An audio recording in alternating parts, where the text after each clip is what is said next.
All right, today's video is just going to be a tad bit different. We are going to talk about wash pack stations, microgreen growing stations, prep stations, stuff like that. We are at a little lull in the farm where we've got everything transplanted out into the tunnels right now, and we're beginning to start harvest stuff. The last 3 weeks, we've been harvesting lettuces for our weekly bag and our farmers markets that we do.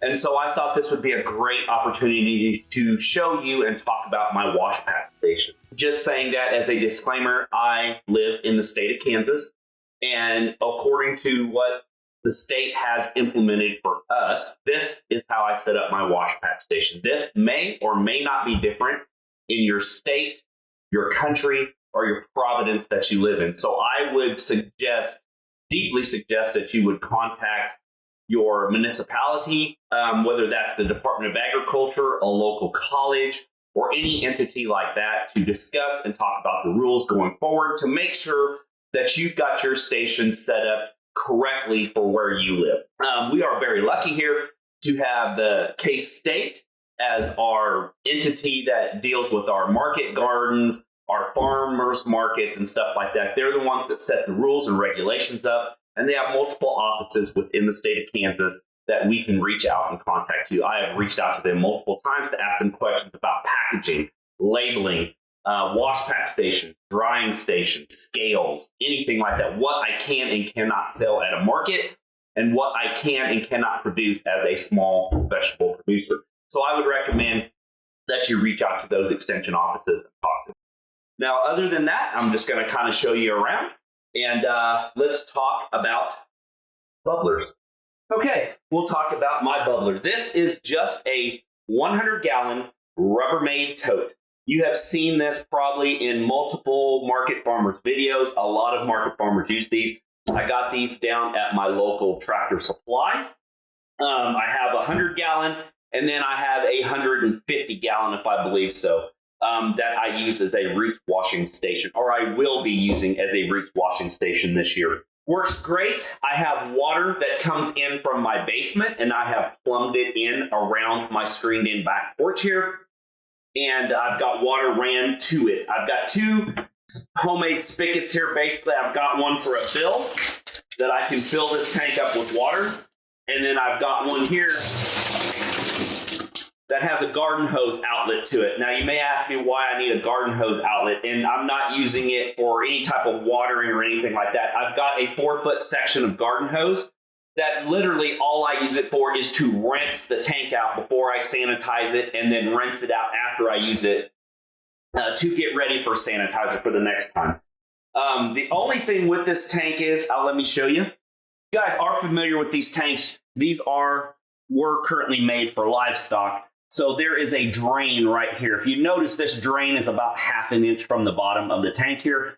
This wasn't going to work for me because literally I could not drain all the water out of here. All that water would actually sit like 1/2 inch in the bottom. So what I did was I went to my local big box store and I bought a bathtub drain. You could buy these for under $20. It comes with a whole kit, and actually you can turn it and it locks it down so you can fill it up with water like this.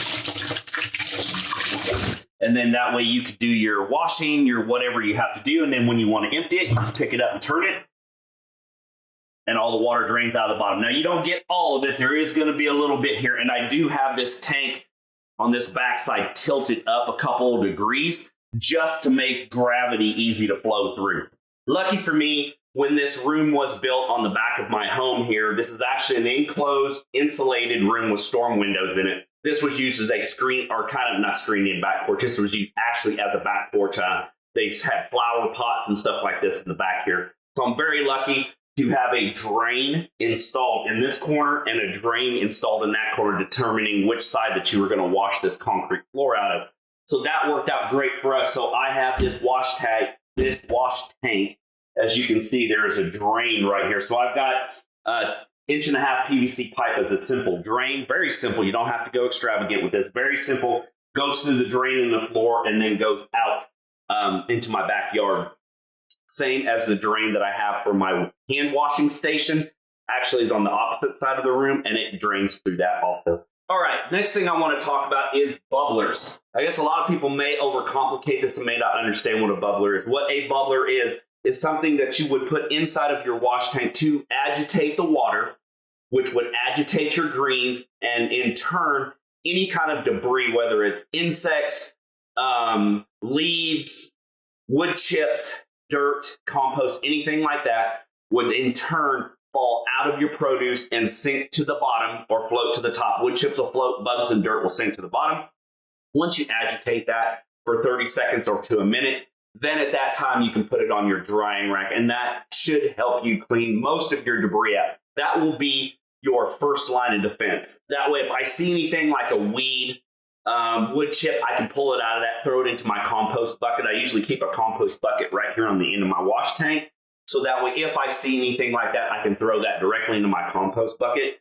The bubbler is very simple. As you can see, it's just an 1.5-inch piece of PVC pipe.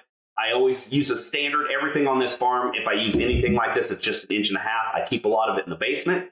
And so it's very easy for me to just use that for what I'm doing. By no means does this has any pressure in it. I'm not using it for watering in my home. I'm not doing anything. This is just for basically air and drainage.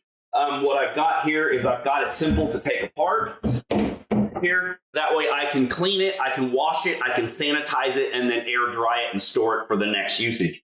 And what's going to happen is you'll find out when you use any type of bubbler at all and you inject air into anything that has water in it, what happens?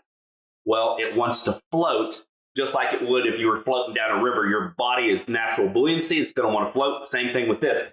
It's going to want to pick up. So what I did was I made this pretty tight fit to my bottom of my vessel here. That way I could just snugly push it down. And that right there literally holds this bubbler down.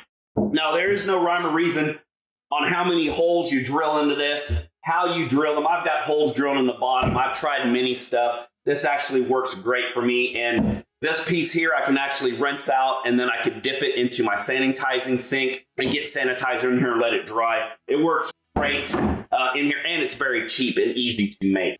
Now, what I use for my bubbling is you'll see a lot of people will use like a jacuzzi pump or anything like that. I looked into getting a jacuzzi pump, and where I live, jacuzzi pumps are well over $100 here.